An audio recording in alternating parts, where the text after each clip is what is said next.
प्यारे दोस्तों, यह डिक्टेशन 400 शब्द की 80 शब्द प्रति मिनट की गति से 5 मिनट में बोली जाएगी।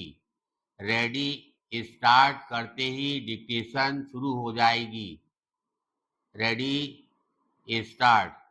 डिप्टी स्पीकर महोदय, आज जो स्थितियां हैं उससे हम सामंजस्य की स्थिति में आ गए हैं।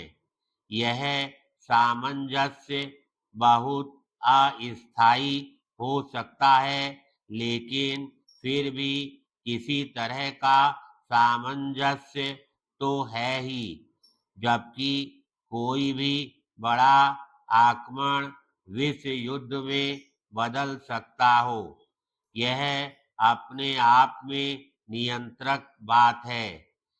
आक्रमण चाहे बड़े देश में हो या छोटे में, यह संसार में अस्थायी सामंजस्य को अस्त व्यस्त कर देता है और इसका परिणाम युद्ध हो सकता है। यही कारण है कि जेनेवा सम्मेलन में हिंद चीन के राज्यों के बारे में इतना तर्क वितर्क हुआ था। दोनों प्रमुख दलों में से प्रत्येक को डर था कि यदि इनमें से कोई भी राज्य एक दल से मिलने को मजबूर होता है तो यह दूसरे के हित में नहीं होगा। उदाहरण के लिए मान लीजिए कि लाओस और कंबोडिया जैसे देशों पर चीन हावी हो जाए और उन्हें अपने साथ कर ले, तो दूसरी ओर से देश स्वतः ही डर जाएंगे। पैराग्राफ।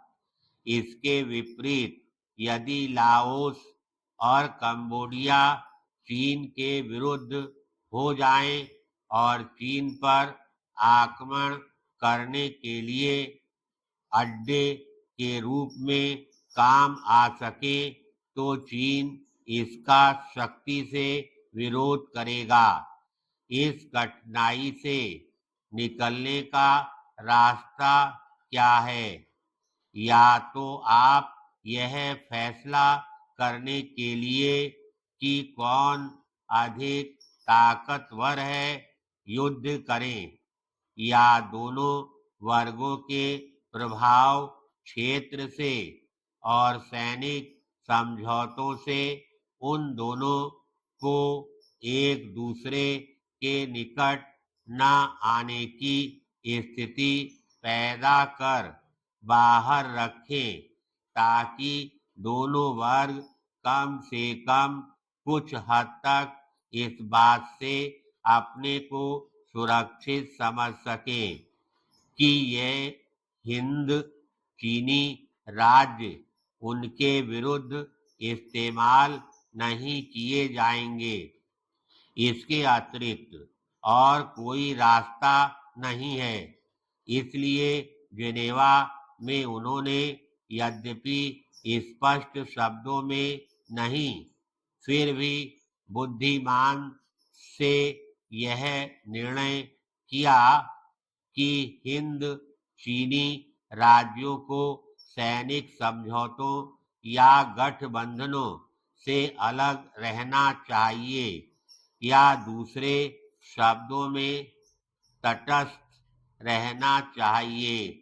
पैराग्राफ। इसी तर्क से आप देखेंगे कि संघर्ष को टालने का एकमात्र तरीका चीजों को उसी हालत में स्वीकार करना है जैसी वे हैं। इसमें कोई शक नहीं कि बहुत सी चीजों को बदलने की आवश्यकता होती है, लेकिन आपको उन्हें युद्ध के जरिए बदलने का विचार नहीं करना चाहिए।